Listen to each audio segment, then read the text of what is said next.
আমন্ত্রণ ২১-এর রাতে আমাদের আজকের বিষয় করিডোর নিয়ে যত প্রশ্ন। আমাদের সঙ্গে স্টুডিওতে আছেন অধ্যাপক এম শাহিদুজ্জামান, আন্তর্জাতিক সম্পর্ক বিশ্লেষক, এবং আছেন লেখক, গবেষক, সাংবাদিক আলতাফ পারভেজ। আপনাদেরকে স্বাগত জানাচ্ছি ২১-এর স্টুডিওতে। আমাদের আজকের বিষয় স্যারকে দিয়েই শুরু করতে চাই, যে করিডোর নিয়ে যত প্রশ্ন, অনেক প্রশ্নই উঠছে। সরকারের পক্ষ থেকে প্রথমে বলা হয়েছিল যে বাংলাদেশ নীতিগতভাবে সম্মত হয়েছে করিডোর দেওয়ার ব্যাপারে। তারপরে প্রেস সেক্রেটারি একটি বক্তব্য দিয়েছেন। তারপর আমরা গতকালকেই দেখেছি যে সরকার হাই রিপ্রেজেন্টেটিভ যিনি আছেন খলিলুর রহমান, তিনি বলেছেন যে আসলে কোনো ধরনের কোনো চুক্তি বা আলোচনা কোনো কিছুই হয়নি। আপনি বলবেন কি যে আসলে কোন অবস্থায় আসলে আছে বিষয়টি? দেখেন, এটা দৃষ্টিভঙ্গির ব্যাপার।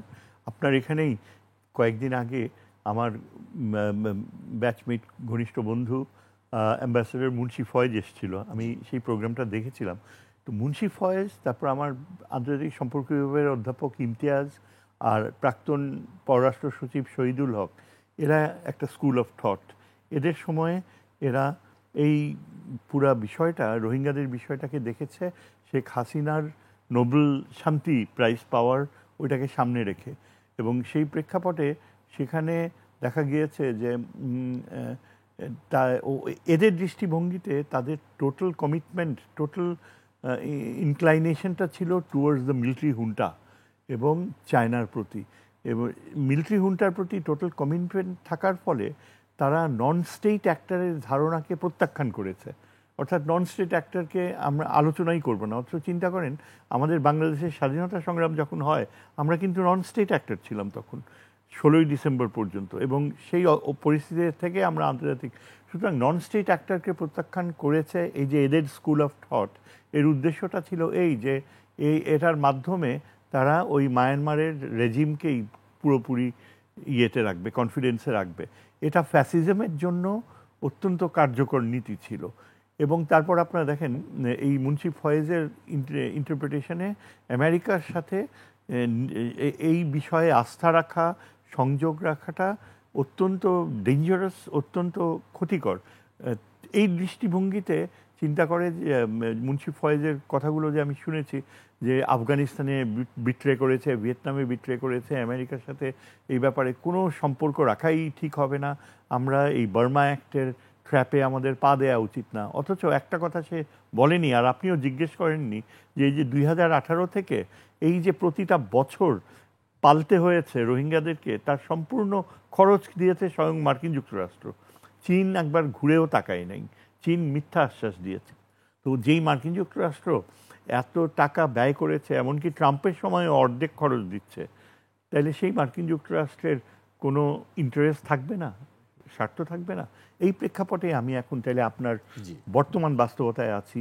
The other school of thought is, যারা এখন এই যে পলিসি নিয়ন্ত্রণ করছে, ডক্টর খলিল, তারপর আমাদের ফরেন সেক্রেটারি তহিদ, এবং তার সাথে ফরেন মিনিস্ট্রি, পুরা সামরিক এস্টাবলিশমেন্ট, এদের চিন্তাধারায় অনেক কিছু রয়েছে যেগুলো এখনও তারা রিভিল করেনি, এবং আমাদেরকে জানতে চাইলেও জানতে দেয়া হয়নি। পলিটিক্যাল পার্টিসরা ক্ষিপ্ত, তারা বলছে যে আমাদের না জানিয়ে কেন এসব উদ্যোগ নেওয়া হচ্ছে।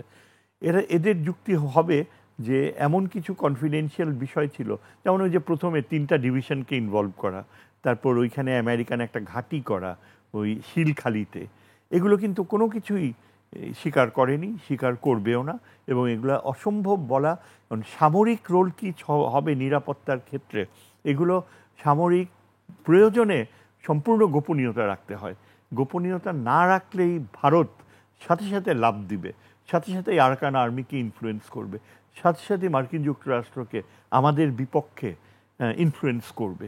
এগুলো অনেক কিছু রয়েছে, যেই কারণে আমরা বলি যে পাবলিক পলিসি আর অপারেশনাল পলিসি দুইটাই ডিফারেন্ট। যেটা একটু আগে আপনার সাথে আলাপ করছিলাম, যে আমরা যদি এখন বলি এটা কি করিডোর বলবো, করিডোর বলা মানেই আমরা অন্যান্য কিছু কিছু এক্সাম্পল আনি, যে ফুল ফ্লেজেড ওয়ার হচ্ছে, যেটা গাজাতে বা ওই যে আপনার আর্মেনিয়াতে, সেখানে কিন্তু পুরাপুরি কনভেনশনাল ওয়ার হচ্ছিল।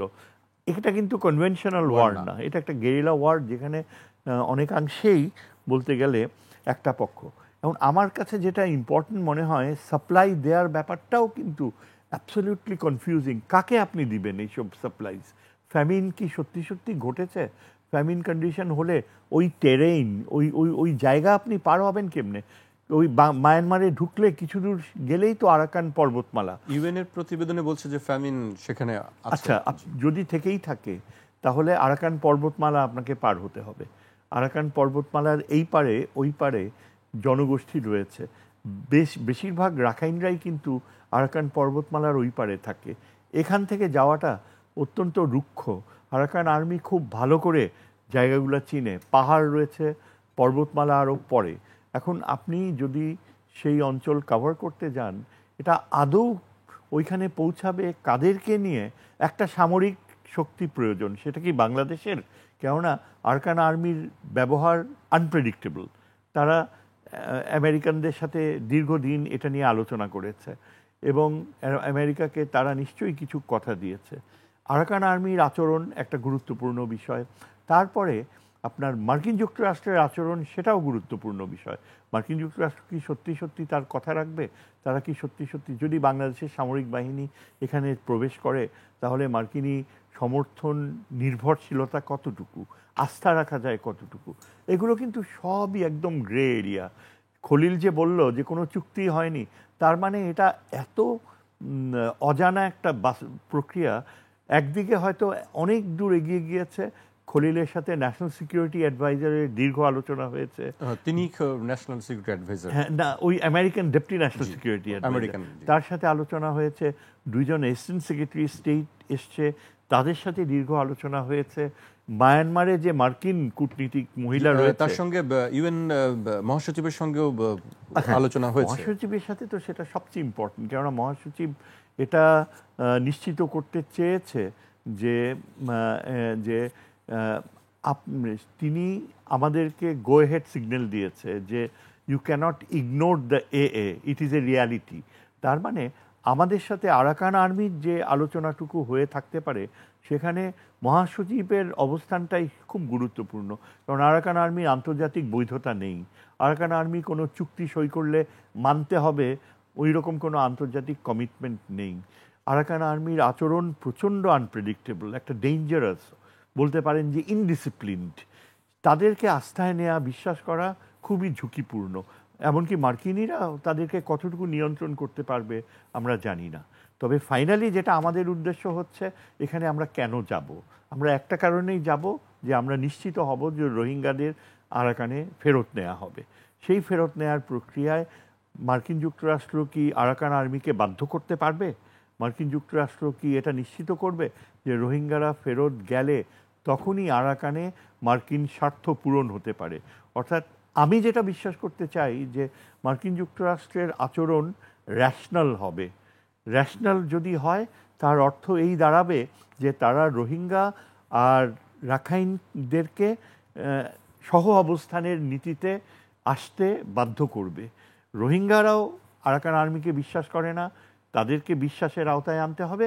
আরাকান আর্মিকেও বাধ্য করতে হবে। ফোর্স ছাড়া আরাকান আর্মি কিচ্ছু বুঝে না। আমাদেরকে এটাও নিশ্চিত করতে হবে যে আরাকান আর্মিকে মার্কিন যুক্তরাষ্ট্র এমনভাবে শক্তির ভয় দেখাবে যে তোমরা যদি রোহিঙ্গাদের স্থান না দাও, আমরা তোমাদের শেষ করে দিব। আমি এই পর্যায়ে আলতাফ পারভেজের কাছে আসতে চাচ্ছি যে স্যার বলছিলেন যে ঝুঁকির থেকে যায় একটি আশঙ্কা। আপনি কিভাবে দেখেন আসলে ঝুঁকি কতটুকু বাংলাদেশের জন্য?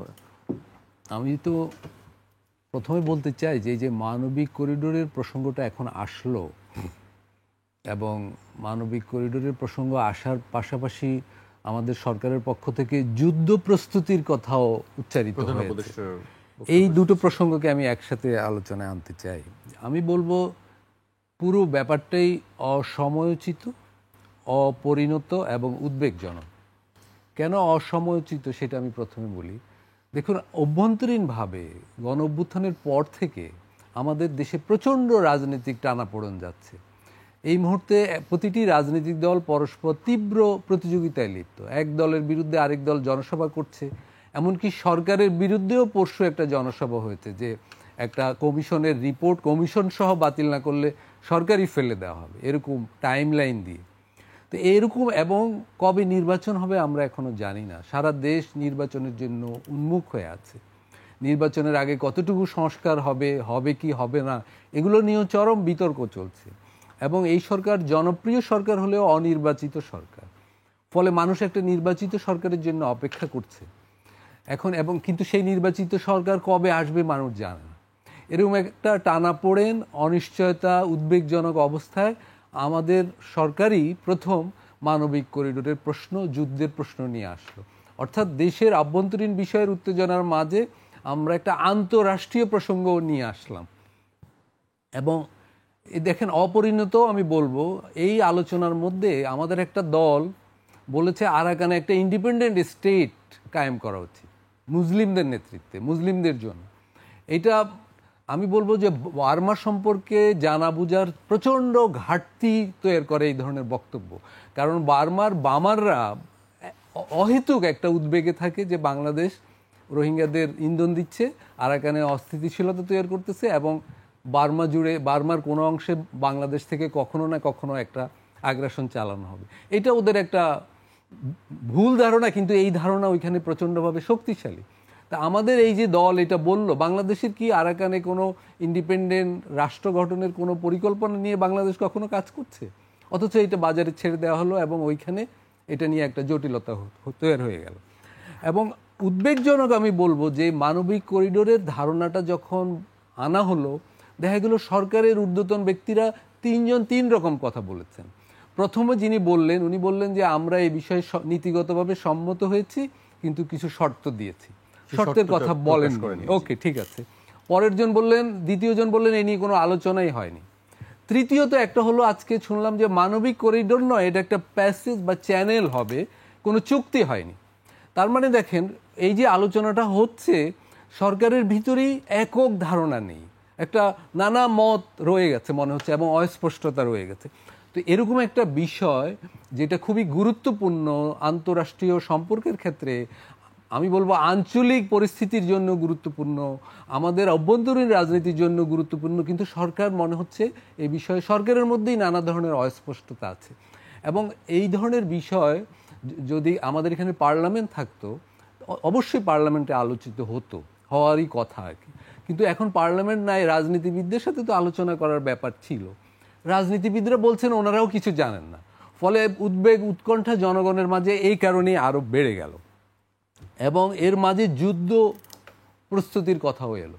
বাংলাদেশ কেন যুদ্ধ প্রস্তুতি নিতে হবে? বাংলাদেশ কি কোনো দিক থেকে আক্রান্ত? একদিকে আমাদের ফলে মানুষ, আমি বলছি কেন মানুষের ভিতর বাড়তি উদ্বেগটা তৈরি হলো। এরকম একটা সময়ই যদি আমরা মানবিক করিডোরের ব্যাপারটা বিবেচনা করি, বর্মা প্রশ্নে বাংলাদেশের অগ্রাধিকার কি? এটা স্যার একটু আগে বলেছেন যে রোহিঙ্গাদের ফেরত পাঠানো, যারা 2017 সালে এসেছে, সেটা একটা প্রধান অগ্রাধিকার। আবার রোহিঙ্গারা ক্রমাগত আসছে, প্রতিদিন আসছে, তাহলে সেটার আগমন বন্ধ করাও একটা অগ্রাধিকার। এবং সব মিলে যারা চলে এসেছে এবং যারা জন্ম নিয়েছে, এই সব মিলে প্রায় 13-14 লক্ষ রোহিঙ্গা হয়ে গেছে। তাহলে এদের ফেরত পাঠানোটাই বাংলাদেশের প্রধান অগ্রাধিকার। দ্বিতীয় একটা হতে পারে যে বাংলাদেশের সীমান্তের ওইদিকে এখন আর বার্মিজ আর্মি নেই, এখন সেখানে আরাকানের নতুন একটা শক্তি চলে এসেছে, তাহলে তার সাথে সম্পর্ক কি হবে, সেইটা দ্বিতীয় একটা অগ্রাধিকার। এখন প্রশ্ন হলো মানবিক করিডোর, অর্থাৎ এখান দিয়ে একটা করিডোর হবে বা পাসেজ হবে বা চ্যানেল হবে, এই চ্যানেল দিয়ে যে আমরা কিছু দেব রাখাইনদের, সেটা দিয়ে কি রোহিঙ্গাদের আমরা ফেরত পাঠাতে পারছি? সেরকম কোনো কিন্তু কিছুই স্পষ্ট না। তার মানে আমরা আমাদের অগ্রাধিকারে নেই একটা সম্পূর্ণ নতুন অগ্রাধিকার, যেটা আমাদের অগ্রাধিকার নয়, সম্ভবত সেটা জাতিসংঘের অগ্রাধিকার, কিংবা জাতিসংঘকে যারা প্রভাবিত করতে পারে সেরকম আন্তর্জাতিক শক্তিগুলোর একটা অগ্রাধিকার চলে এসেছে, এবং রাজনীতিবিদরা জানেন না। কিন্তু উদ্বেগের ব্যাপার হলো এই করিডোর অথবা চ্যানেল ব্যবস্থাপনার দায়িত্বে কে থাকবে? এই করিডোর কি এয়ার করিডোরও হবে? এবং পৃথিবীর যেখানে যতগুলো করিডোর হয়েছে যুদ্ধ বিধ্বস্ত এলাকায়, সেখানে একটা সেফ জোন হয়েছে, এবং সেফ জোন হলে সেই সেফ জোনের সেফটির জন্য একটা মানে এয়ার ডিফেন্স সিস্টেম থাকা, নো ফ্লাই জোনের ব্যাপার আসে। তাইলে সেই নো ফ্লাই জোন কারা এনশিওর করবে এখানে? তার মানে এখানে একটা তৃতীয় পক্ষের ব্যাপার আছে। সেই তৃতীয় পক্ষকে আমরা জানি না, আমরা জানি না এটার ব্যবস্থাপনা কি হবে। ত্রাণগুলো যে যাবে বা পণ্যগুলো যে যাবে, সেগুলো কি ম্যানেজমেন্টে, বিতরণে কি রোহিঙ্গারাও যুক্ত থাকবে? সেটাও কিন্তু আমরা জানি না। তার মানে একটা সম্পূর্ণ অজানা জিনিস আমরা ডিল করতে যাচ্ছি। এবং স্যার একটু আগে বললেন যে কিছু বিষয় হয়তো গোপন আছে। দেখুন, এটার সাথে তো 17 কোটি মানুষের স্বার্থ জড়িত, বাংলাদেশের স্বার্থ জড়িত। একটা দেশের ভবিষ্যৎ নিয়ে কিছু গোপন রেখে বাংলাদেশের একটা অনির্বাচিত সরকার কি সিদ্ধান্ত নিতে পারে বা নেওয়া উচিত জনগণকে অন্ধকারে রেখে? তাহলে ওইখানে যখন মানবিক করিডোর নিয়ে ঝুঁকি তৈরি হবে, ঝুঁকি তো হবেই। পৃথিবীর অন্য জায়গায় মানবিক করিডোরে নিরাপত্তা ঝুঁকি হয়েছে, এটা যেন দুটো ভাই বোনের মতো ব্যাপার। সেই নিরাপত্তা ঝুঁকি হলে এইটার দায় কে বহন করবে, যেখানে মানে বাংলাদেশে একটা নির্বাচিত সরকার নেই? আমি বলবো এর আগেই, মানবিক করিডোরের আগেই বাংলাদেশের জন্য যেটা জরুরি সেটা হলো রোহিঙ্গা বিষয়ে একটা পলিসি নির্ধারণ করা। 2017 থেকে এখন পর্যন্ত রোহিঙ্গাদের ব্যাপারে আমাদের কোনো জাতীয় ঐক্যমতের ভিত্তিতে কোনো নীতি নেই। শুধু রোহিঙ্গাদের ব্যাপার নয়, আরাকান আর্মি নিয়েও এই যে নন স্টেট অ্যাক্টর, সেখানে প্রায় স্টেট অ্যাক্টর হয়ে যাচ্ছে আরাকান জুড়ে, তাদের ব্যাপারে তো আমাদের একটা নীতি গ্রহণ করতে হবে যে আমরা তাদেরকে কিভাবে দেখব। তৃতীয় বিষয়, যে বর্মা জুড়ে এখন যে গৃহযুদ্ধ চলছে সশস্ত্রভাবে গণতন্ত্রের দাবিতে, সেই NUG government, national unity government, সূচির দল, তাদের ব্যাপারে আমাদের নীতি কী হবে? এমন যদি হয়, আমরা জানি না, কিন্তু এমন তো হতে পারে যে তারা বিজয়ী হলো অথচ আমাদের তাদের সাথে সম্পর্ক নেই। আরাকান আর্মি বিজয়ী হয়েছে কিন্তু তাদের সাথে আমাদের সম্পর্ক নেই, আমরা এখন হাবুডুবু খাচ্ছি, তাদের কিভাবে দেখব? রোহিঙ্গারা চলে এসেছে, আমরা আজও হাবুডুবু খাচ্ছি, রোহিঙ্গাদের নিয়ে আমরা কি করব? অর্থাৎ আমাদের প্রতিবেশীর ভিতরে এতগুলো ঘটনা ঘটছে, আমাদের কিন্তু পলিসি নেই। আগে আমাদের একটা পলিসি ঠিক করা উচিত, এবং সেই পলিসি ঠিক করতে পারে রাজনীতিবিদরা, জনগণের প্রতিনিধিরা। তো জনগণের প্রতিনিধিরা এই মুহূর্তে অনুপস্থিত, এটি বাস্তবতা। তার মানে এই পুরো বিষয়টা আমাদের রেখে দিতে হবে পরের সরকারের জন্য। কারণ এই সরকার যেই জিনিসটা জরুরি, সংস্কার এবং যে নির্বাচন, সেটাই আসলে অগ্রাধিকার দেওয়া উচিত। মানবিক করিডোর এখন অগ্রাধিকার আসাটা উদ্বেগজনক। জি, আমি স্যারের কাছে আসতে চাই যে পলিসি কি হবে আসলে বাংলাদেশের সরকারের, যদি এখানে করিডোর করতে হবে বা প্যাসেজ করতে হবে বা চ্যানেল করতে হয়, সেক্ষেত্রে পলিসি কি হওয়া উচিত বা কি কি শর্ত বাংলাদেশকে দেওয়া উচিত যে এই শর্ত হলে আমরা কাজ করতে পারি, অন্যথায় করব না? দেখেন, পলিসি আমাদের সুস্পষ্ট হতেই হবে। আমরা এখন মুখ ঘুরিয়ে নিয়ে ভান করলে কোনো লাভ হবে না। কারণ এটা বাস্তবতা যে আরাকান আর্মি আমাদের নদীর ওই পারে, এবং আরাকান আর্মি নিয়ন্ত্রণ করছে রাখাইনকে, এবং আরাকান আর্মি অত্যন্ত ইনডিসিপ্লিনড, এবং তারা বাংলাদেশের অনুপ্রবেশ করেছে, বাংলাদেশের ভিতরে এসে তাদের পতাকা উড়িয়েছে, তারা সেন্ট মার্টিনের দিকে তাদের চোখ রয়েছে। এদেরকে যদি নিয়ন্ত্রণে না আনা যায়, সামরিক শক্তির ভয় দেখিয়ে বাংলাদেশের প্রতি এদের শ্রদ্ধাশীল হওয়ার প্রক্রিয়া বাস্তবায়ন না করা হয়, তাহলে আমাদের সমূহ বিপদ রয়েছে। আমরা আশা করতে পারি যে আগামী পার্লামেন্টে ইলেক্টেড হয়ে আসবে যারা, তারা জাতীয়তাবাদী শক্তিরাই বেশি আসবে, আর ধর্মীয় গ্রুপসরাই বোধহয় পার্লামেন্টে আসবে। তো এই জাতীয়তাবাদী শক্তি আর ধর্মীয় গ্রুপসরা যদি আসে প্রাধান্য নিয়ে, মোস্ট লাইকলি যে তারা আমাদের একটা রোহিঙ্গা আর্মির ধারণাকে সমর্থন দেবে, যেটা তারা দীর্ঘ সময় দিয়ে এসছে। আমাদেরকে আরাকান আর্মির আর আমাদের মাঝখানে একটা বাফার থাকা প্রয়োজন ঠেকানোর জন্য। কারণ আরাকান আর্মি আমাদের সীমান্তে থাকলে আমরা কখনো শান্তিতে থাকতে পারবো না। এখন এই জন্যে আমাদেরকে সরাসরি আরাকান আর্মির সাথে আমাদেরকে নানা রকমের দ্বন্দ্ব, সামরিক শক্তি প্রয়োগ করা, এই ঝামেলায় দীর্ঘমেয়াদী সময়ের জন্য না, যে আমাদেরকে এই রোহিঙ্গা আর্মি অনেক আগে থেকেই ডেভেলপ করা উচিত। আমি আর্মি বলবো না, বলবো যে একটা ওদের সামরিক। এখন রোহিঙ্গাদের কিন্তু সেকেন্ড জেনারেশন চলে আসছে। এই সেকেন্ড জেনারেশন তাদের আগেকার পূর্বপুরুষদের মতো ভিক্ষাবৃত্তি, দয়া, মানে একেবারে হেল্পলেস, এই কালচারে বিশ্বাস করে না। এরা 20 বছর থেকে 35 বছর পর্যন্ত বয়সী এই সেকেন্ড জেনারেশন, এরা এখন সরাসরি শত শত মায়ানমারে ঢুকছে।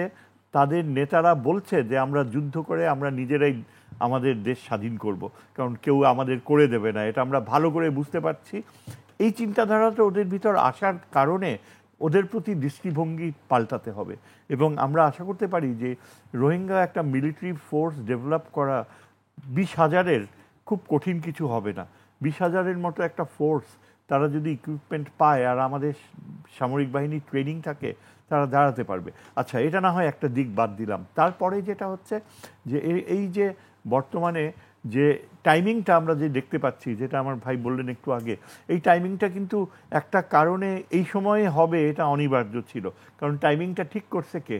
ঠিক করছে মার্কিন যুক্তরাষ্ট্র তাদের বার্মা অ্যাক্টের সমর্থনে।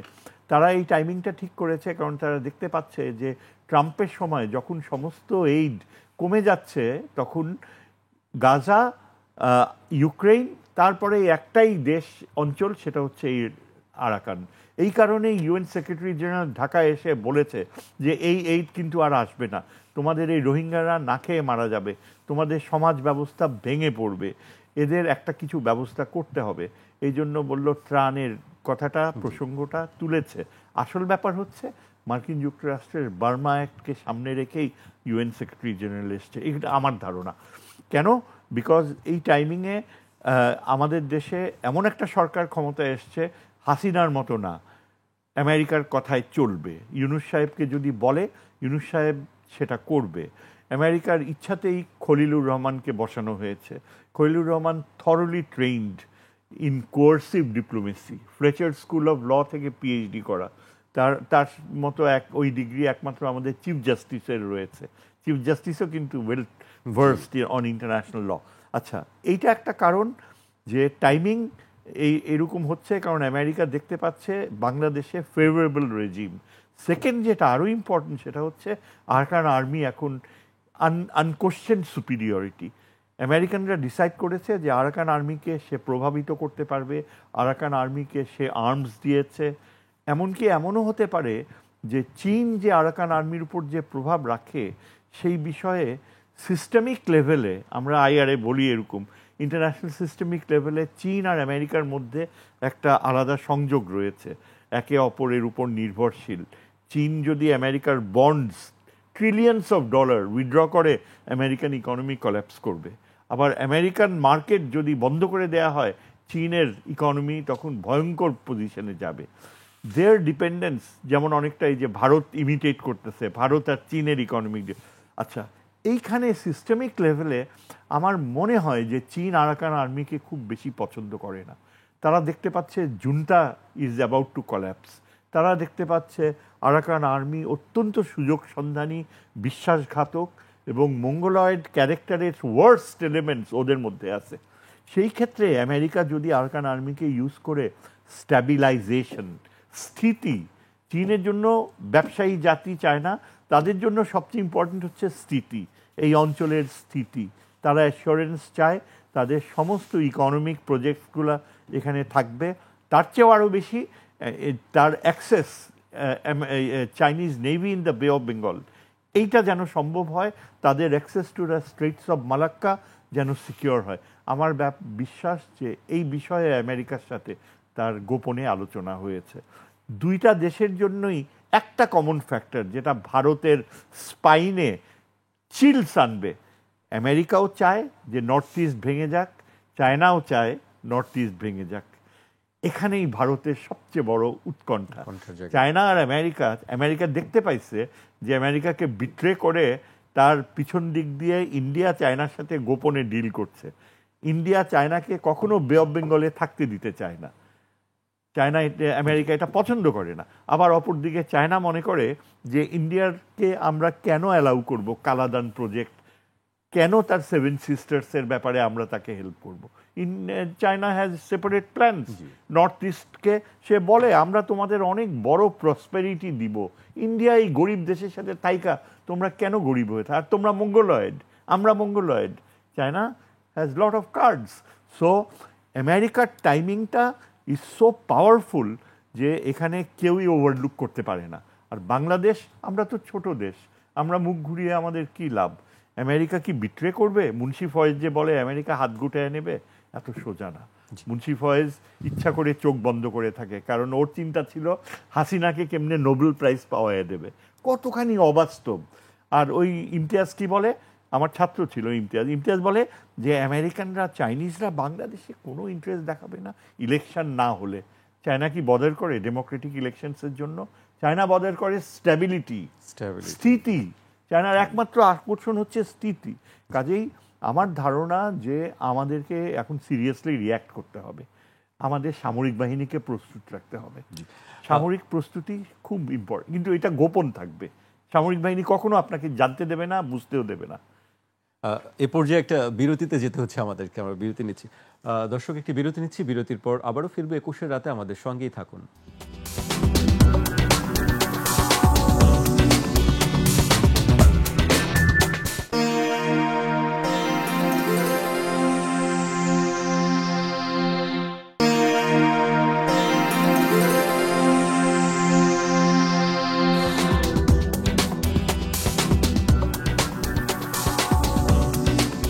বিরতির পর আবারও স্বাগত। আপনারা দেখছেন 21-এর রাত। আমাদের সঙ্গে আছেন আন্তর্জাতিক সম্পর্ক বিশ্লেষক অধ্যাপক এম শাহিদুজ্জামান এবং লেখক, গবেষক, সাংবাদিক আলতাফ পারভেজ। এবার আমি আলতাফ পারভেজের কাছে জানতে চাই, আসলে করিডোর যদি হয়ও, সেই জায়গা দিয়ে আসলে কি প্রত্যাবাসন সম্ভব হবে কি? না, প্রত্যাবাসন হবে কিনা সেটা তো সরকার স্পষ্ট করে বলছে না, বরং আমি কিছু উদ্বেগের ব্যাপার। পুরো আলোচনাটা হচ্ছে তো এখন একটা অনুমানকে ধরে, কারণ সরকার যেহেতু কিছু বলেনি যে করিডোর হবে কি, প্যাসেজ হবে কি, চ্যানেল হবে, সেটা ম্যানেজমেন্ট কি হবে কি, কোনো মাঠে কিন্তু কোনো পরিষ্কার স্বচ্ছ ধারণা নেই। অনেক উদ্বেগ আছে, শুধু মাঠে উত্তেজনা আছে, শঙ্কা আছে। এবং শঙ্কাটা কেন? দেখুন, আমাদের জীবদ্দশায় আমরা অন্তত সাধারণভাবে 4টা দেশকে ধ্বংস হয়ে যেতে দেখেছি, ফেইল্ড স্টেট হয়ে যেতে। ইরাক, সিরিয়া, লিবিয়া, ইয়েমেন, এই সদ্য সময়ের ঘটনা। সেখানকার রাজনৈতিক এবং সামরিক নেতৃত্বের, আমি বলবো যে সামরিক ভুল সিদ্ধান্ত, অ্যাডভেঞ্চারিজমে যুক্ত হওয়ার ফল বইছে সেখানকার মানুষ। বাংলাদেশ একটা ছোট দেশ, আমরা দুটো বড় দেশের পাশে কাছাকাছি আছি, ভারত এবং চীন। আবার যুক্তরাষ্ট্র বিশ্বের এখনও 1 নম্বর শক্তি হিসাবে আছে। আমাদের কোনো দেশের দিকে হেলে পড়া ঠিক হবে না। গত 15 বছর আমাদের বিদেশ নীতির একটা বড় দুর্বলতা, একটা সংকট ছিল, আমরা একটা দেশের দিকে হেলে পড়েছিলাম। এই হেলে পড়াটা রীতিমতো একটা রাজনৈতিক সংকট হয়ে ভূমিকা রেখেছে। গত গণ অভ্যুত্থানে বাংলাদেশ ভারত সম্পর্কের যে একটা হেলে পড়ার দিক, এইটারও একটা নেতিবাচক প্রভাব আমরা দেখেছি। মানুষ হেলে পড়া থেকে কিছু লাভবান হয়নি। এই যে করিডোর বললেন আপনি, করিডোর আসলে বাংলাদেশের মানুষ ভয় পায়। কারণ গত 15 বছর ট্রানজিট নামক করিডোর নিয়ে যখন আলোচনা হয়েছিল, বলা হয়েছিল ট্রানজিট দিলে পানি আসবে, পানি কিন্তু আসেনি। আসলে সমস্যা হলো ওই যে এক দেশ নির্ভর বিদেশ নীতিটা একটা সমস্যা। এখন আমাদেরও দেখেন এই অঞ্চলের পরিস্থিতিটা কি, যুক্তরাষ্ট্র ও চীনের ভিতর একটা ঠান্ডা যুদ্ধের আলামত আমরা এই অঞ্চলেও দেখছি, ভারত মহাসাগরে, বঙ্গোপসাগরে।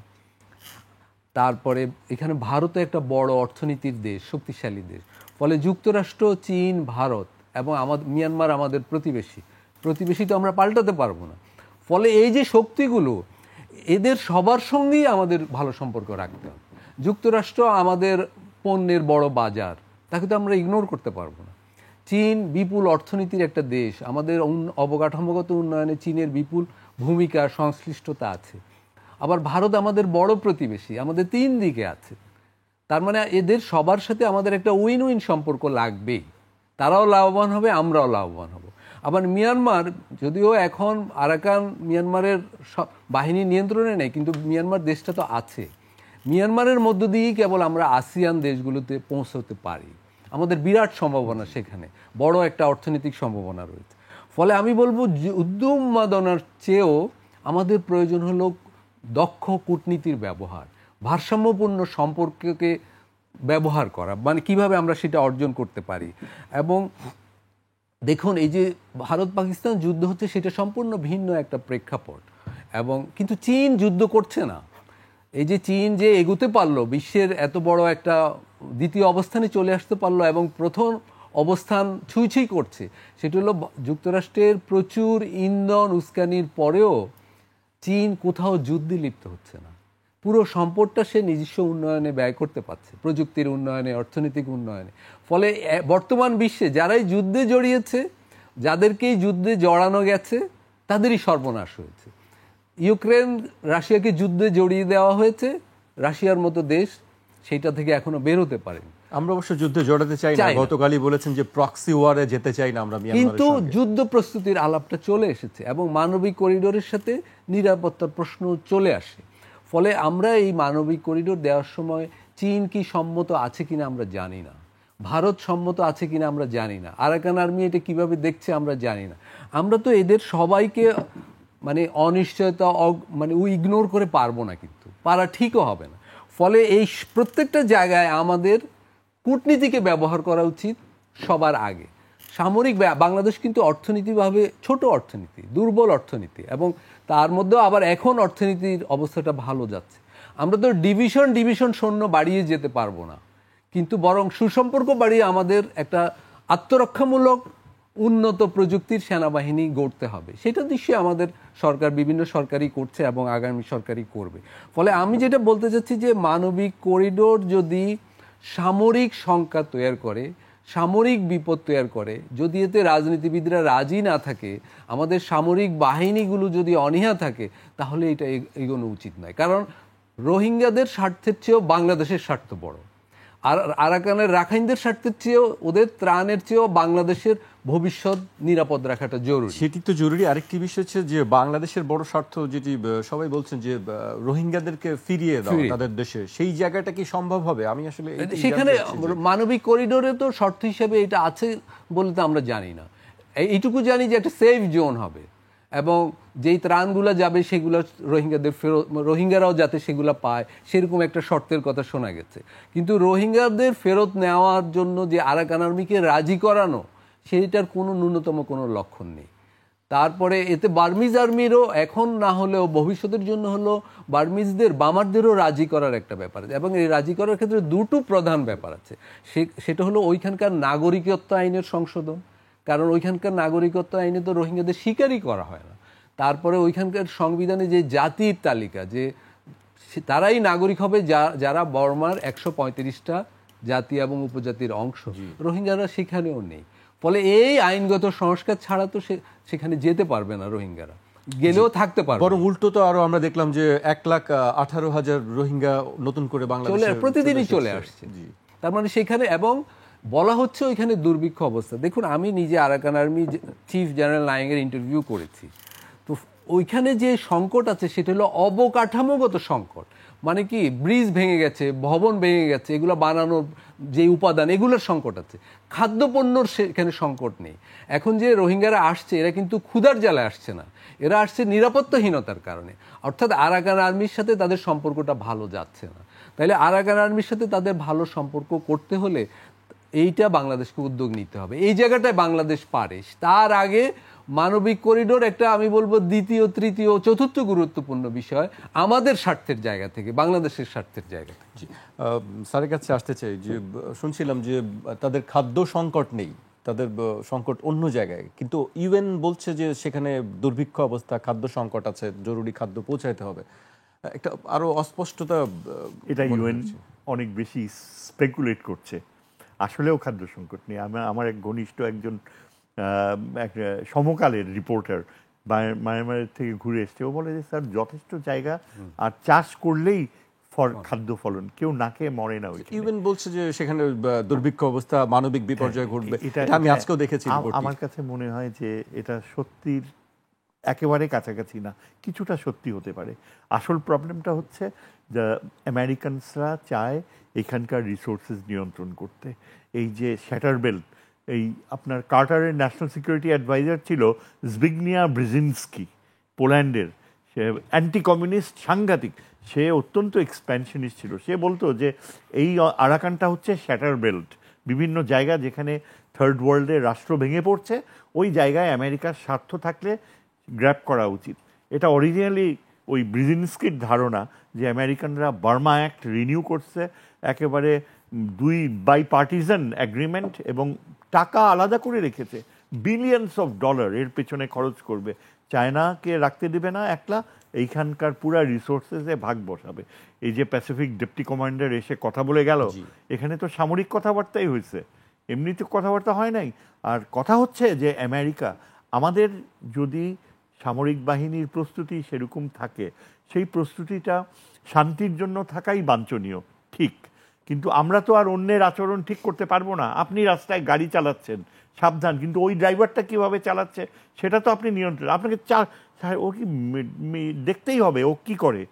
কাজেই আরাকান আর্মির বিহেভিয়ার যদি এক্সপ্যানশনিস্ট হয়, তাহলে আমাদেরকে রেডি থাকতে হবে।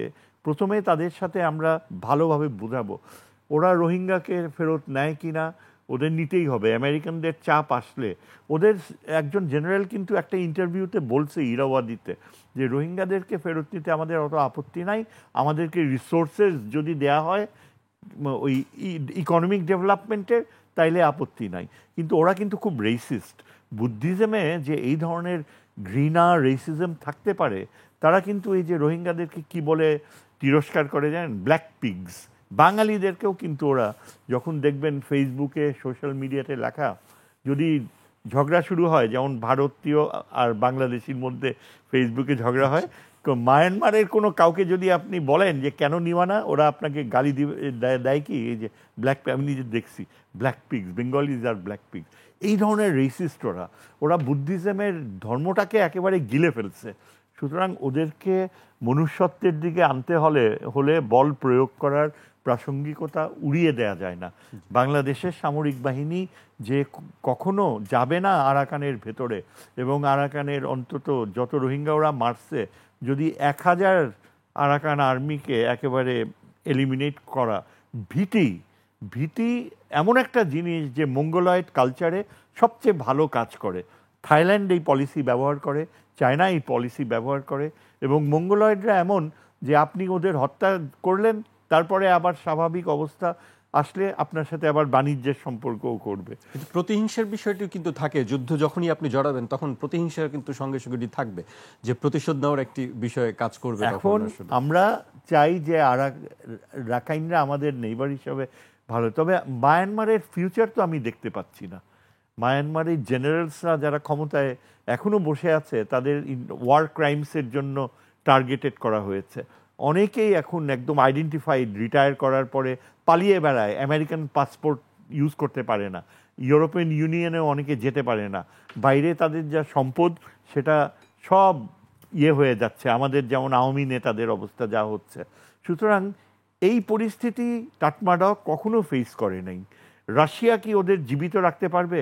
রাশিয়াতে পুতিন কোনো রকমে টিকে আছে, তার ইকোনমিকে সার্ভাইভ করিয়ে রাশিয়াকে আবার মানে অটো স্ট্রেংথের দিকে দাঁড় করাবে। আমার মনে হয় যে টাটমাডকে রাশিয়া বাঁচাতে পারবে না।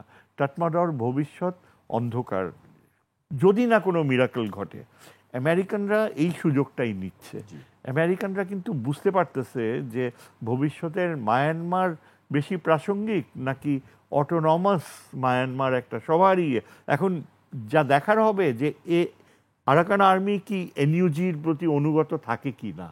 জি, আমি আলতাফ পারভেজের কাছে যেতে চাই। স্যার বলছিলেন যে আমেরিকার ইন্টারেস্টটাই বেশি এখানে, আপনি কি তাই মনে করছেন? আসলে করিডোর বা এর ভিতর দিয়ে আমেরিকা তার নিজস্ব স্বার্থ, আমি যেটা বলতে চাই যে আমেরিকা, চীন, ভারত ইন্টারেস্ট তো আছেই সব অঞ্চলে, তারা বড় শক্তি হতে চায়, ফলে সারা পৃথিবীতে তাদের স্বার্থ থাকবে। কিন্তু আমাদের ইন্টারেস্টটা আমার কাছে সবচেয়ে গুরুত্বপূর্ণ। আমরা গত 15 বছর অনেক বিষয়ে শুধু ভারতের ইন্টারেস্ট দেখেছি। এখন যদি আবার আমরা শুধু আমেরিকার ইন্টারেস্ট দেখতে শুরু করি, তাহলে তো আমাদের কোনোদিনই দাঁড়ানো হবে না, আমরা আর সোজা হয়ে দাঁড়াতে পারবো না। এখানে আমি দুটো বিষয় বলতে চাই। আরাকানে প্রথমত, আরাকান আমাদের প্রতিবেশী। আরাকান একসময় স্বাধীন ছিল। আরাকানিজরা মনে করে স্বাধীনতা তাদের প্রাপ্য, তারা তাই ছিল, তারাই হতে চায়। আমরা এটা বাধা হয়ে দাঁড়াতে পারি কি না? আমাদের তো বাধা হয়ে দাঁড়ানোর কোনো প্রয়োজন আছে কি? তারা তো আমাদের বিরুদ্ধে যুদ্ধ করছে না। আরাকান আর্মি কি বাংলাদেশের কোনো অঞ্চল দখল করে নিয়েছে? কিছু সামান্য অনেক সময় 2-1টা গোলা এসে পড়েছে, সেটা বিচ্ছিন্ন ঘটনা আকারে। ফলে আমরা কেন আরাকানিজদের সশস্ত্র সংগ্রামে, যেটা ওরা লড়ছে মূলত বার্মিজ মিলিটারির বিরুদ্ধে, সেটা আমাদের জড়ানোটা আমি বলবো বুদ্ধিদীপ্ত সিদ্ধান্ত হবে না, যতক্ষণ না ওরা আমাদের জন্য কোনো হুমকি হয়ে আসে। হ্যাঁ, আমরা দেখছি ওদের কারণে রোহিঙ্গারা চলে আসছে আরও, তার মানে রোহিঙ্গাদের সাথে তাদের সম্পর্কটা খারাপ। সেটা হলো সম্প্রতি সর্বশেষ যুদ্ধের শেষ দিকে অনেক রোহিঙ্গা কিন্তু আরাকানিজদের বিপক্ষেও, আরাকান আর্মির বিপক্ষেও বার্মিজ আর্মির হয়ে অস্ত্র ধরেছে বলে এই নতুন সর্বশেষ সংকটটা ওই কারণে হয়েছে। অর্থাৎ রোহিঙ্গাদের দিক থেকে একটা স্ট্র্যাটেজিক মিস্টেক ওরা করেছে রোহিঙ্গারা। মানে 2 বছর আগেও জেনারেল নায়েক আমাকে ইন্টারভিউতে বলেছে, আমরা রোহিঙ্গাদের জাতি হিসাবে না মানলেও তাদের নাগরিক হিসাবে মানি, ওদের ফেরত আনবো আমরা। আমরা যদি, এটা 2 বছর আগের কথা, আমরা যদি যুদ্ধে বিজয়ী হয়ে আমরা ওদের নিয়ে আসতে চাই, কিন্তু এখন কিন্তু ওনাকে জিজ্ঞেস করার পর উনি মিনমিন করে, মানে সরাসরিভাবে বলে না, কারণ একটা যুদ্ধ ক্ষেত্রে তো গতিশীল জায়গা, সম্পর্কগুলো প্রতিনিয়ত পাল্টায়। যখনই রোহিঙ্গাদের একটা অংশ আরাকান আর্মির বিরুদ্ধে অস্ত্র ধরেছে, তখনই রাখাইন রোহিঙ্গা সম্পর্ক আবার তিক্ততার জায়গায় চলে গেছে। ফলে আমি বলবো রোহিঙ্গাদের দিক থেকে রোহিঙ্গাদের বাংলাদেশ কর্তৃক কাউন্সিলিং করা উচিত, তাদের সঠিক কৌশল কি হবে। বাংলাদেশের যেমন একটা রোহিঙ্গা পলিসি দরকার, রোহিঙ্গাদেরও একটা রাখাইন পলিসি দরকার। কিন্তু বর্তমানে রোহিঙ্গা যে গ্রুপগুলো আছে, যে নেতৃত্ব আছে, তাদের রাখাইন পলিসি স্ববিরোধী। তারা কি আরাকানিজদের সাথে সম্পর্ক উন্নত করে ফিরতে চায় না যুদ্ধ করে ফিরতে চায়? তাদের দিক থেকে এই দুটো বড় প্রশ্নের মীমাংসা করতে হবে। আর আমাদের দিক থেকেও মীমাংসা করতে হবে আমরা কি চাই। বাংলাদেশ শুধু রোহিঙ্গাদের স্বার্থ দেখলে তো বাংলাদেশে চলবে না, বাংলাদেশকে নিজেকে সুরক্ষিত রাখার ব্যাপার আছে। আমেরিকা বর্মা নিয়ে কি ভাবছে, বাংলাদেশ সেই ভাবনায় পুরোটা ঝাঁপ দিলে মুশকিল আছে। কারণ কি, বর্মার প্রতিটি অঞ্চলে চীনের গভীর স্বার্থ উপস্থিতি প্রভাব রয়ে গেছে। চীন বর্মা বিষয়ে এক বিন্দু ছাড় দিবে না। এই বিষয়ে যেন বাংলাদেশ কোনো ধরনের ইলিউশনে না থাকে, কারণ এই ইলিউশনে থাকলে ভীষণ ভুল হয়ে যাবে। বাংলাদেশ যদি বর্মায় যুক্তরাষ্ট্রকে কোনো ধরনের অ্যাক্সেস করে দেয়, চীনের সাথে আলাপ আলোচনা না করে, চীন এটা ভালোভাবে গ্রহণ করবে না এবং বাংলাদেশ চীন সম্পর্কে এটার নেতিবাচক প্রভাব পড়বে। ফলে এখানে অত্যন্ত সতর্ক হওয়ার ব্যাপার আছে। দেখুন, আরাকানে চীন এবং ভারতের বিপুল বিনিয়োগ রয়ে গেছে। ফলে এই অঞ্চল নিয়ে যে কোনো ধরনের তৃতীয় কেউ কোনো অ্যাডভেঞ্চারে নামলে তার এই বিষয়গুলো বিবেচনায় করা উচিত। চীন এবং ভারতের স্বার্থগুলো বিবেচনায় রাখতে হবে, এটাই আমি বলছি। স্যার, আপনি কি মনে করেন যে চীন এবং ভারতের স্বার্থ বিবেচনায় অ্যাবসলিউটলি ক্রিটিক্যাল? কালকে কিন্তু ডক্টর খলিল একটা কথা বলছিল সেমিনারে, যে ভারত সবসময় বাংলাদেশকে এখন ইদানিং অ্যাকিউজ করে যে চীনকে ক্ষুব্ধ করে বাংলাদেশ এই মায়ানমারে এগুচ্ছে, আমেরিকানদের সাথে যোগ সাজস করছে। তো ডক্টর খলিল বলছে, ভারতের কথা শুনে মনে হয় মায়ের চেয়ে মাসির দরদ বেশি, এই কথাটা বলছে। সে বলতে চাচ্ছে যে চীন এমন কোনো কিছু নীতি বাংলাদেশ গ্রহণ করবে না যে যা চীনকে কোনোভাবে আমাদের প্রতি সন্দেহজনক করে তোলে। কারণ আমি মনে করি আমাদের জন্য চীন হচ্ছে অস্তিত্বজনিত বন্ধু। চীনের চেয়ে বেশি গুরুত্বপূর্ণ আর কোনো দেশ নেই। কারণ আমাদের উত্তরে ভারত আমাদের একটা অংশ নিয়ে নিতে চায়, ফেনী করিডোরের কাছে ভারত থাবা দিতে চায়।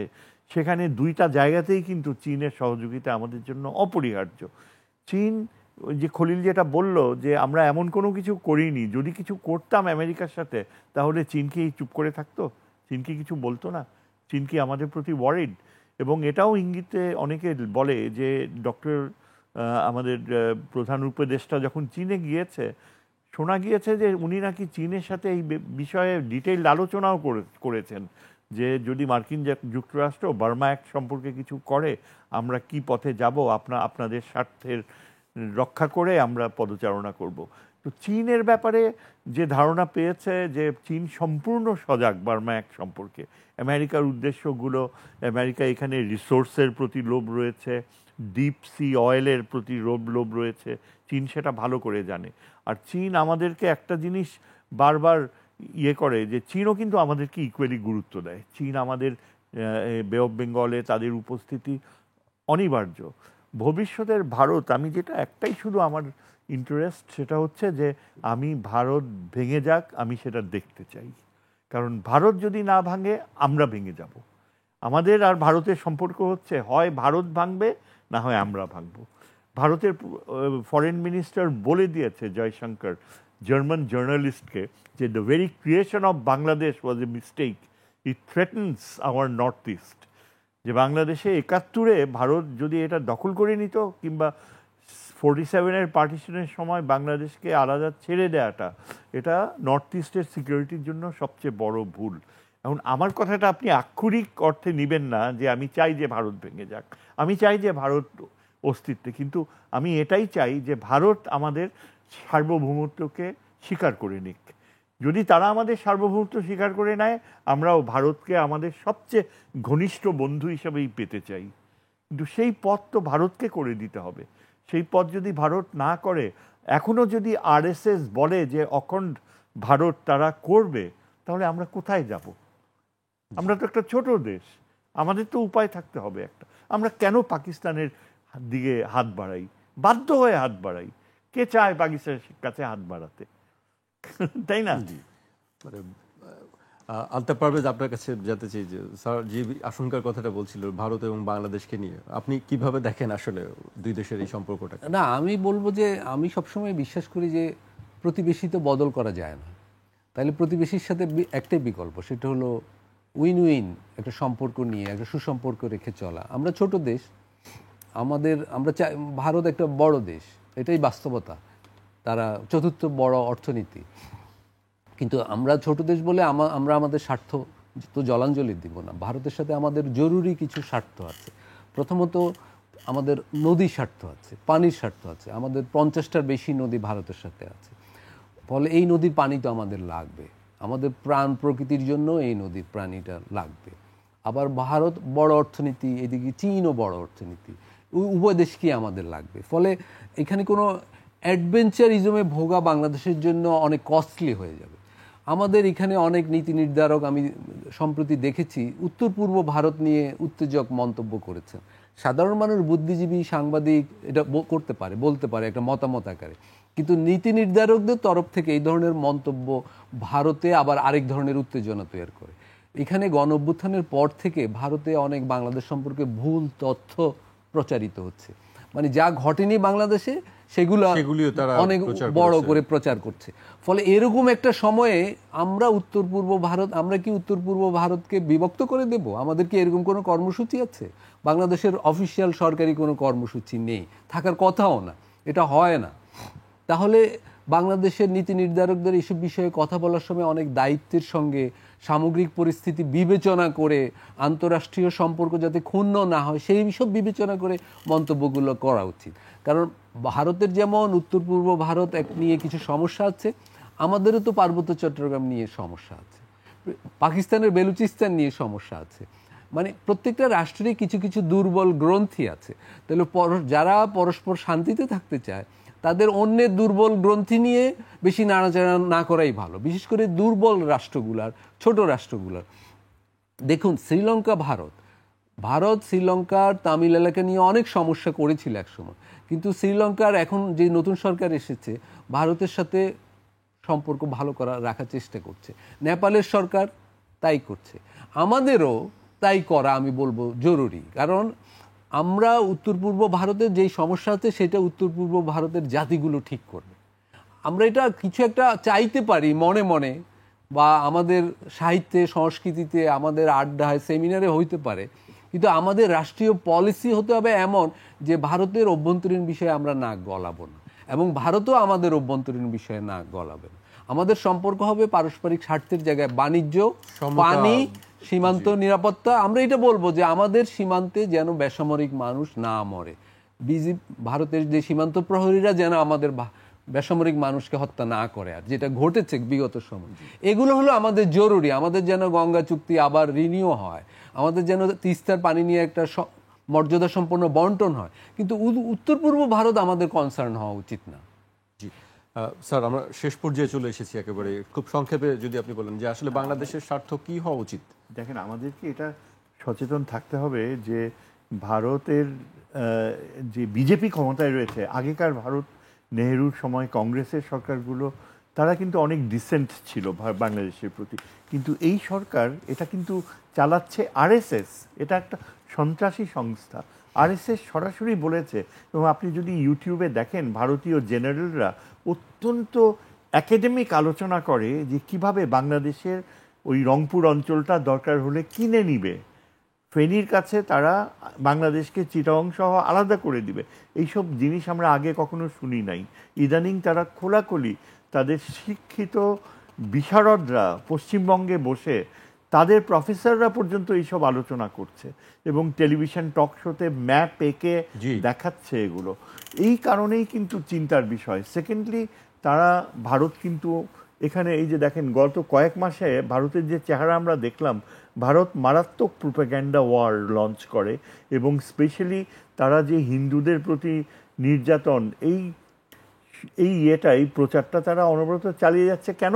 কারণ এই যে জুলাইয়ের বিপ্লবটা ঘটলো, সেখানে ভারত সরাসরি ইনভলভ ছিল। ভারতের স্টর্ম ট্রুপার্সরা এসে সরাসরি গুলি বর্ষণ করেছে, তাদেরকে চলে যেতে দেওয়া হয়েছে। এই বাস্তবতাগুলো কিন্তু আমাদের বুঝতে হবে, জানতে হবে। We cannot wish it away. ভারতের সাথে আমরা তখনই ভালো সম্পর্ক করতে পারবো, আশা করা যায় যে হয়তো এই বিজেপির পতন ঘটবে, আবার কংগ্রেস ক্ষমতায় আসবে। আমরা আশা করব যে ভারতীয়রা তখন আমাদেরকে কানেক্টিভিটির ব্যাপারে ভালো করে দেখবে। একটা স্বাভাবিক এয়ার ট্রাভেলও এখন বন্ধ হয়ে গেছে ভারত আর পাকিস্তানে। আমাদের এখানেও ওরা যদি আমাদের এয়ার স্পেস বন্ধ করে দেয়, তাহলে তো আমাদের জন্য মহাবিপদ হয়ে যাবে। আমরা চাই না যে ভারত এই ধরনের আচরণ করুক, কিন্তু মোদি কিন্তু বারবার হুমকি দিচ্ছে বাংলাদেশকে। এই কারণে আমরা চাই যে চীন যেন আমাদের লালমনিরহাটে এয়ারবেস তৈরি করে। ভারত কি বলে? আমাদের বর্ডারে আমরা যদি ঘাঁটি করি, সেটা ভারতের নিরাপত্তা বিঘ্নিত করবে। আমরা তো উল্টাটাও বলতে পারি যে আমাদের বর্ডারের ওই পারে বাগডোগরা, হাসিমারা, আমাদের এত কাছে ভারত এত পাওয়ারফুল মিসাইল বসিয়েছে, সেটা আমাদের আমরা তো ছোট, তো তারা কি আমাদের নিরাপত্তা বিঘ্নিত করে এটা বুঝবে না। কিন্তু আমরা যদি ওইখানে এয়ারবেস করি আর লালমনিরহাটে, তাদের নিরাপত্তা বিঘ্নিত আমরা কি আমাদের দেশের ভিতরে করতে পারবো না? এই যে এইসব আচরণগুলা আমাদেরকে খুবই নিরাপত্তাহীন করে তোলে। আজকে শেষ করতে হচ্ছে। আপনারা দুজনেই খুব চমৎকার ব্যাখ্যা করলেন সমসাময়িক বিষয়গুলো নিয়ে, বিশেষ করে করিডোর নিয়ে অনেক চমৎকার কথা বলেছেন। আপনাদেরকে অনেক ধন্যবাদ আমাদেরকে সময় দেওয়ার জন্য। দর্শক, আজ এখানেই শেষ করছি। কাল আবার দেখা হবে রাত 12টায়। আপনারা সবাই সুস্থ থাকুন, নিরাপদে থাকুন, আর 21-এর সঙ্গেই থাকুন।